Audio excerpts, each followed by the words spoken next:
ক্রিকেটে যতগুলো স্কিল আছে সব থেকে দুটো ডিফিকাল্ট স্কিল, একটা হচ্ছে লেগ স্পিন বোলিং, একটা হচ্ছে ব্যাটিং। এবং ব্যাটিংয়ের ব্যাপারটা এটা শিখতে হয়, এবং সেটা ডোমেস্টিক ক্রিকেট থেকে শুরু করেন বলেন, একটা একটা কনসিস্টেন্ট একটা কোচিং সিস্টেমের আন্ডারে বলেন, ডিফারেন্ট উইকেটে খেলার অভিজ্ঞতা বলেন, আন্তর্জাতিক ম্যাচ বলেন, সব কিছু মিলিয়ে ব্যাটিংটা খুব কঠিন একটা কাজ। এবং আমি বিশ্বাস করি যে ব্যাটিং কোচ, অফকোর্স এটা সব কোচই ইম্পর্টেন্ট, বাট ব্যাটিং কোচটা অনেকটা ডাক্তারের ভূমিকা পালন করে, যে তার ডায়াগনোসিস করতে হয়, তার রাইট ওষুধটা দিতে হয়। তো ব্যাটিং কোচটা আমার মনে হয় যে অত্যন্ত জরুরি। এখন দেখেন ক্রিকেট কোচিং ম্যানুয়াল বলে যে প্রথম বল তুমি ডিফেন্স করবে ফ্রন্ট ফুট, কিন্তু টি-20 খেলায় বলা হয় সম্পূর্ণ অন্যরকম।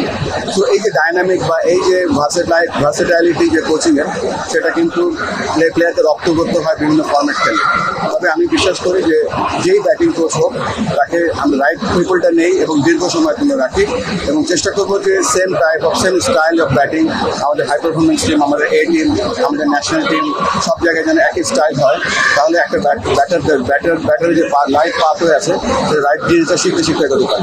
এক নম্বর হচ্ছে যে ব্যাটিং কোচ যিনি আছেন এখন, মোহাম্মদ সালাউদ্দিন, আমরা তো দেখছি গুড সোফার।